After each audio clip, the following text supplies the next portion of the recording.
అతి తక్కువ ఫీజుతో ఎంబీబీఎస్ పూర్తి చేసే అవకాశం. MBBS at Timor-Leste near Australia.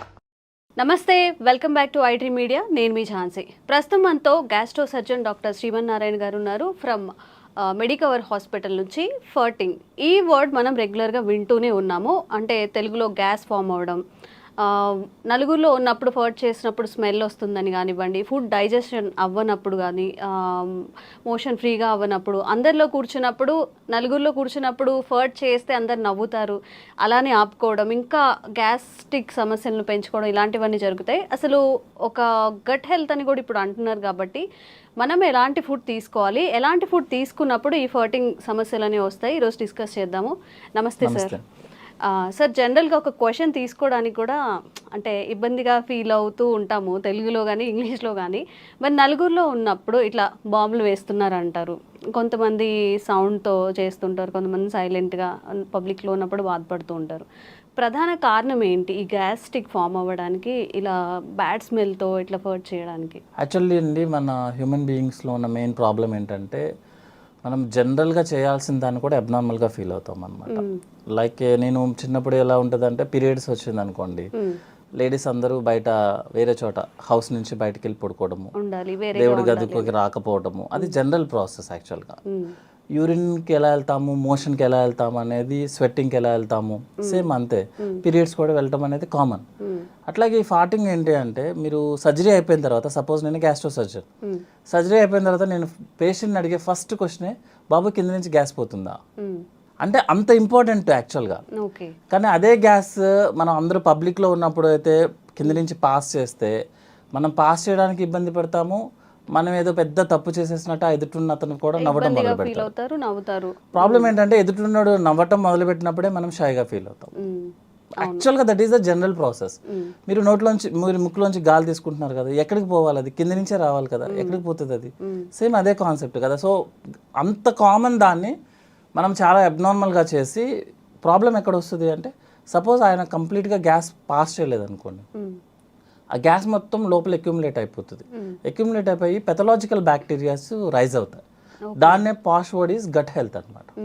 So gut health ఏంటంటే, సపోజ్ మనం హై ప్రోటీన్ తీసుకుంటున్నాం, high protein high fatty meals తీసుకుంటున్నాం అనుకోండి, అది కంప్లీట్గా మనకి డైజెషన్ అవ్వదు, అవ్వకుండా మోషన్లోనే వచ్చేస్తుంది అనమాట. సో మోషన్ని మనం ఎక్కువసేపు హోల్డ్ చేస్తే ఏమవుతుందంటే, మనకు లోపల బ్యాక్టీరియాస్ ఉంటాయి. పాలు పెరిగవడానికి కావాల్సిన బ్యాక్టీరియా ఎంత గుడ్ బ్యాక్టీరియా ఉంటుందో, సేమ్ మన బాడీలో కూడా బ్యాక్టీరియా ఉంటుంది. ఆ బ్యాక్టీరియాని మనం డైజెషన్ చేయాలి. సపోజ్ మీరు ఎక్కువసేపు ఆ ఫ్యాటీ మీల్ని, ప్రోటీన్ మీల్ని బాడీలో ఎక్కువసేపు ఉంచుకున్నాం అనుకోండి, అది డైజెషన్ అయ్యి బ్యాడ్ స్మెల్ని క్రియేట్ చేస్తుంది. సో జనరల్ ఫార్టింగ్ అనేది, జనరల్ గ్యాస్ పాస్ చేయడం అనేది స్మెల్ ఉండదు ఎప్పుడు. ఎక్కువగా ఇట్లా ఇబ్బంది అయ్యి, మనం పాస్ చేయడం కష్టమయ్యి, లేకపోతే బాత్రూమ్స్కి వెళ్లకుండా నెగ్లెక్ట్ చేసి, వర్క్ హడావుల్లో చాలా మంది మార్నింగ్ వెళ్లకుండా, సరే నైట్ టైం హ్యాపీగా రిలాక్స్ అయినప్పుడు వెళ్దాంలే అనుకొని నెగ్లెక్ట్ చేసిన వాళ్ళకి ఏంటంటే ఎక్కువ స్మెల్ వస్తుంది అనమాట. So but both are same. అదేమి డిసీజ్ కాదు, అదేం తప్పేం లేదు. ఇంకొకటి ఏంటంటే, మనం జనరల్గా మంచిగా గ్యాస్ పాస్ చేస్తేనే మనకి గట్ హెల్త్ బాగుంటుంది యాక్చువల్లీ. దానికోసం మనం కొత్తగా ఏం ట్రై చేయాల్సిన అవసరం లేదు. ఇంకొకటి ఏంటంటే, మనము మోషన్ పాస్ చేయాలని ట్రై చేయొచ్చు, కానీ బై మన ఓన్ ప్రకారము మన గ్యాస్ని మనం ఓన్గా పాస్ చేయలేము. గ్యాస్ అనేది పైనుంచి మొత్తం క్లీన్ చేసుకుంటే దానికి ఆటోమేటిక్గా పాస్ అవ్వాలి తప్ప, మనం సపరేట్గా వెళ్ళి బాత్రూంలో కూర్చున్నంత మాత్రం గ్యాస్ పాస్ అవ్వదు. అంటే అంత ఇంపార్టెంట్. గుడ్ ఫుడ్ తీసుకుంటేనే ఇట్లా గ్యాస్ పాస్ చేయడం ఇలాంటివి అవుతాయి. ఎక్కువగా హై వెజిటేబుల్స్ తీసుకున్నప్పుడు, ఫైబర్ ఫుడ్ ఎక్కువ తీసుకుంటున్నప్పుడు గట్ హెల్త్ చాలా బాగుంటుంది. అది బాగున్నప్పుడు ఏంటంటే, మనకి గ్యాస్ చాలా ఫ్రీగా పాస్ అవుతుంది. సపోజ్ గ్యాస్ మనకి ఫ్రీగా పాస్ అవ్వలేదు, స్మెల్ వస్తుందంటే అర్థం ఏంటంటే, మనం బ్యాడ్ ఫుడ్ తీసుకుంటున్నాం. బ్యాడ్ ఫుడ్ అంటే like fatty food, high fatty food, ఎక్కువ ఆయిల్ యూస్ చేయడము, ఎక్కువ ప్రోటీన్స్ తీసుకోవడం వల్ల మనకు ఫార్టింగ్ స్మెల్ వస్తుంది. But passing of gas is very important. అందరిలో కామన్ గా ఉండాలి అంటారా ఈ ఫార్టింగ్ అనేది? ఫార్టింగ్ అనేది కాదండి, మనకి యాక్చువల్గా ఏంటంటే, రోజుకి ఒకసారి మోషన్ పాస్ చేయాలి కదా. ఇప్పుడు మన పెద్దవాళ్ళని ఎవరైనా అడిగామనుకోండి, ఏంటి కొంచెం ఇబ్బందిగా ఉన్నా అంటే, ఈ రోజు మోషన్కి వెళ్ళలేదు బాబు, అందుకే ఇబ్బంది ఉన్నది. మోషన్ మనకి యంగ్ పీపుల్, మనం ఒక రోజైనా పాస్ చేయకపోతేనే మనం చాలా అన్ఈజీగా ఉంటుంది. మీరు ఎంత ఫుడ్ తినండి, ఎంత పెద్ద కంపెనీస్లో ఉండండి, అయినా సరే మీకు మార్నింగ్ వెళ్ళలేదు అనుకోండి, యూ ఫీల్ లైక్ అసలు మీరు ఇబ్బంది ఉన్నట్టు అనమాట. అంటే మీరు ఉన్నట్టే ఫీలింగ్ రాదు, ఆకలి వేయదు. మోషనే అంత ఫీలింగ్ ఉంటే గ్యాస్ పాస్ చేయడం అనేది ఇంకా very important actually. So gas కింద నుంచి పాస్ చేయటం అనేది చాలా ఇంపార్టెంట్, దాన్ని అవాయిడ్ చేయాల్సిన అవసరం లేదు. ఇంకోటి ఏంటంటే మనం ఎవరి కోసమో మన యూరిన్ పాస్ చేయడం ఆపేసిన, గ్యాస్ పాస్ చేయడం ఆపేసిన, ఇట్ విల్ బ్లాక్ అయినప్పుడు మన పేగంతా ఉబ్బిపోతుంది లోపల. ఓకే. సో నెక్స్ట్ ఏంటంటే మూమెంట్ అనేది పైనుంచి కిందకు ఉండాలి. మీరు గ్యాస్ కింద నుంచి వస్తుంది, మీరు ఆపేశారు, గ్యాస్ కింద నుంచి పైకి తంతుంది. Okay. So movement will be become abnormal అయిపోతుంది అనమాట. సో అది గ్యాస్ట్రిక్ సమస్యలు వస్తాయి దాని వల్ల కూడా. ఫ్యూచర్లో ఏమవుతుంది అంటే మన పెద్ద పేగ అంతా ఉబ్బిపోతూ ఉంటుంది అనమాట గ్యాస్తో, దాని మూమెంట్స్ ఆగిపోతాయి అనమాట. ఓకే. సో గ్యాస్ పాస్ చేయడం అనేది వెరీ నార్మల్, అది పాస్ చేయాలి కూడా యాక్చువల్లీ. సార్ జనరల్గా ఏదైనా ఒక ఇష్యూ తీసుకున్నప్పుడు అస్సలు మోషన్ ఫ్రీగా అవ్వకపోవడం, ఫర్టింగ్ రాకపోవడం అది కూడా డేంజరసే. అండ్ అలాగే ఎక్కువగా ఫర్ట్ చేస్తూ ఉంటారు. ఇప్పుడు మీరు అన్నట్టు సరే షై లేకుండా పెద్దవాళ్ళు ఉంటారు, ఒక 50+ లేకపోతే 45+ ఉన్నప్పుడు ఎక్కువగా ఫర్ట్ చేస్తున్నా లేకపోతే ఎక్కువగా మోషన్కి వెళ్తున్నా, ఇది కూడా ఏదైనా సిండ్రోమ్ కిందకి మారే అవకాశం ఉంటుంది? జనరల్గా ఎక్కువగా ఫర్టింగ్ చేస్తున్నారు అంటే అర్థం ఏంటంటే వాళ్ళ ఫుడ్ తీసుకునేది అన్డైజెస్టెడ్ ఫుడ్ మెటీరియల్ ఎక్కువ తీసుకున్నట్టు లెక్క. ఓకే. లైక్ కార్బోహైడ్రేట్ డ్రింక్స్ తీసుకోవడం కానీ, లేకపోతే మన protein high protein non vegetarian ఎక్కువ తీసుకోవడం కానీ, ఆయిలీ ఫుడ్ ఎక్కువ తీసుకోవడం కానీ, వెజిటేబుల్స్ తగ్గించుకోవడం కానీ జరిగితే ఏమవుతుందంటే మనకి లోపల మోషన్ బ్లాక్ అయి ఉంటుంది అనమాట. మనం ఈరోజు తిన్నాం అనుకోండి ఒక ఫుడ్ ఐటమ్ ఏదన్నా, అది 3-4 డేస్ వరకు మోషన్లో పాస్ అవుతూనే ఉంటుంది. ఓకే. మన మోషన్ మూమెంట్ ఎట్లా అంటే అండి 1 మీటర్ ముందుకు వెళ్తుంది, 1/2 మీటర్ వెనక్కి వస్తుంది యాక్చువల్గా లోపల బాడీ లోపల. సో ఈజీగా చెప్పడానికి చెప్తున్నాను అనమాట. 1 మీటర్ ముందుకు తోస్తే మోషన్ 1/2 మీటర్ వెనక్కి వెళ్తుంది. అంటే మోషన్ అనేది లోపల సర్క్యులేట్ అవుతూనే ఉంటుంది.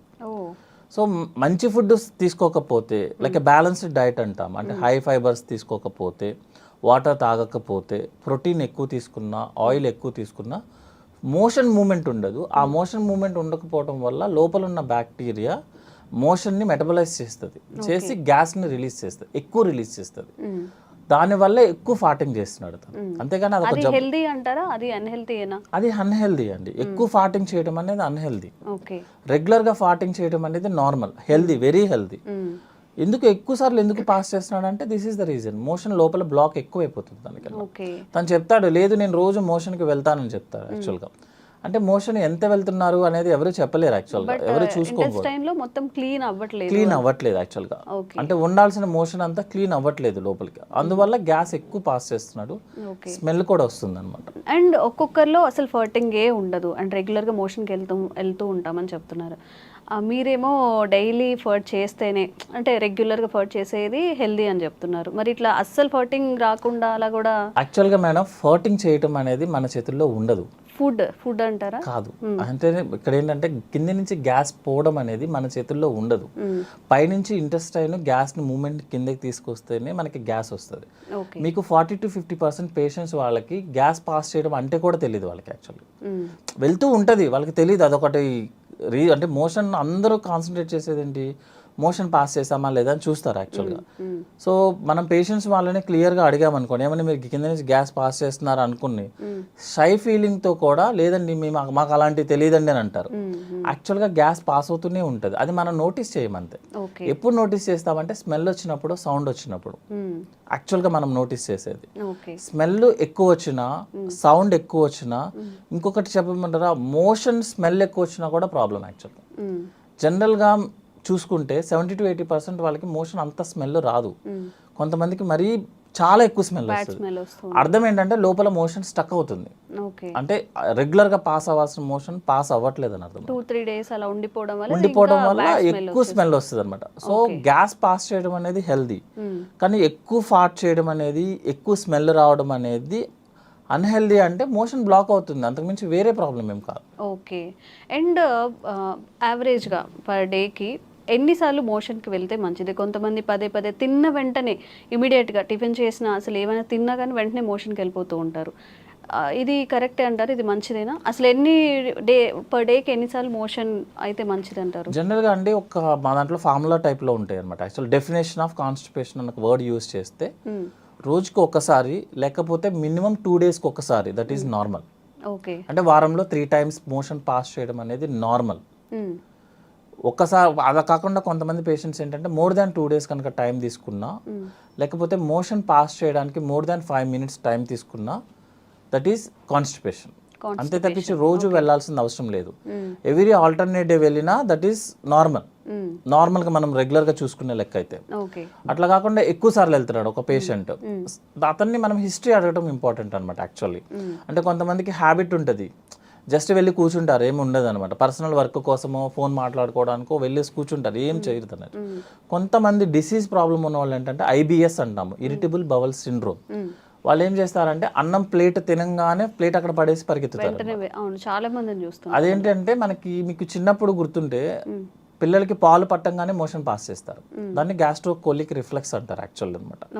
సో ఆ రిఫ్లెక్స్ మనం స్ట్రెస్లో ఉన్నా, ఎక్కువ వర్క్ టెన్షన్లో ఉన్నా, లేకపోతే సైకాట్రిక్ ప్రాబ్లమ్స్ ఉన్నా, ఎక్కువ వర్క్ స్ట్రెస్ అనమాట యాక్చువల్గా.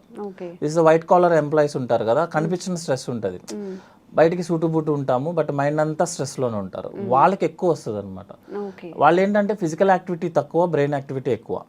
సో ఏమవుతుందంటే బ్రెయిన్ యాక్టివ్గా ఉన్నప్పుడు మీరు ఫుడ్ తినగానే అప్లోడ్ చేస్తున్నాము, డౌన్లోడ్ చేయాల్సిందే. సో ప్లేట్ అక్కడ పెట్టేసి పరిగెత్తుతారు, వెళ్ళేసి ఎంటీ చేసి మళ్ళీ బాత్రూమ్కి మళ్ళీ 10 minutesలో పరిగెత్తుతారు. అది ఐబిఎస్ ప్రాబ్లం యాక్చువల్గా. ఇంకోటి ఏంటంటే వాళ్ళకి కోలికి పెయిన్ ఉంటుంది, అంటే స్టమక్లో నొప్పి ఉంటుంది యాక్చువల్గా. ఆ నొప్పి వెళ్ళి ఎంటీ చేస్తేనే ఆ నొప్పి తగ్గుతుంది. అదేంటంటే it's a mental problem type madam, physical activity లేకపోవడం వల్ల జరిగే ప్రాబ్లం ఇదంతా అనమాట. దాన్ని ఐబిఎస్ అంటాము. యాక్చువల్గా జనరల్గా ఐబిఎస్కి ఏం ట్రీట్మెంట్ అంటే రీజన్ ఏంటి, స్ట్రెస్. అది తగ్గించుకుంటే ఆటోమేటిక్గా ఐబిఎస్ తగ్గుతుంది.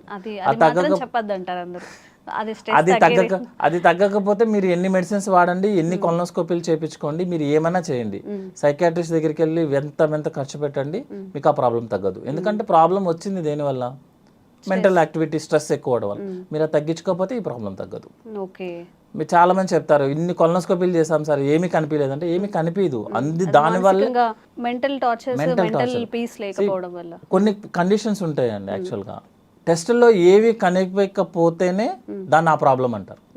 మీకు టెస్టులన్నీ నార్మల్ వస్తాయి కానీ పేషెంట్కి ఐబిఎస్. అదే ఐబిఎస్ అంటే ఏంటంటే టెస్టులన్నీ నార్మల్ వస్తే పేషెంట్ కంప్లైంట్ చెప్తాడు, that is irritable bowel problem. Okay. And ఇప్పుడు మన గట్లో అలా మీరు అన్న 2-3 days స్టోర్ అవ్వకుండా ఏ రోజుకి ఆ రోజు మోషన్ పాస్ అవ్వాలి అంటే అట్లీస్ట్ ఫుడ్లో కానీ వాటర్లో కానీ ఎలాంటి చేంజెస్ చేసుకుంటే? జనరల్గా 3 to 4 liters వాటర్ తీసుకోవాలండి. 30 minutes వాకింగ్ చేయాలి యాక్చువల్గా, ఫిజికల్ యాక్టివిటీ చేయాలి వాకింగ్ లాగా. వాకింగ్ అంటే ఫోన్ పట్టుకొని కాదు, మనం వాకింగ్ చేసుకుంటే బెటర్, పీస్ఫుల్గా అన్ని ఫీల్ అవుతూ నడుస్తున్నామని అని ఒకే పేస్లో చేసుకుంటా వాకింగ్ చేయాలి. చాలా మంది ఏం చేస్తారంటే 10 minutes చేసి 10 minutes రిలాక్స్ అయ్యి 10 minutes అట్లా కాదు, కంటిన్యూస్ 30 minutes వాకింగ్ చేయాలి, 3 to 4 liters వాటర్ తీసుకోవాలి. నెక్స్ట్ ఏంటంటే మన బ్యాలెన్స్డ్ డైట్ అంటాము, అంటే 60% కార్బోహైడ్రేట్స్ ఉండాలి, 20% ఫ్యాట్ ఉండాలి, 20% ప్రోటీన్ ఉండాలి. కార్బోహైడ్రేట్స్లో మోర్ ఏంటంటే వెజిటేబుల్స్ ఉండాలి యాక్చువల్గా, more fibre diet, you will pass by motion normally. ఫాటింగ్ కూడా రెగ్యులర్గా ఫాట్ అయిపోతూ ఉంటుంది, స్మెల్ ఉండదు, ఏమి ఇబ్బంది ఏం రాదు. Okay sir, thank you.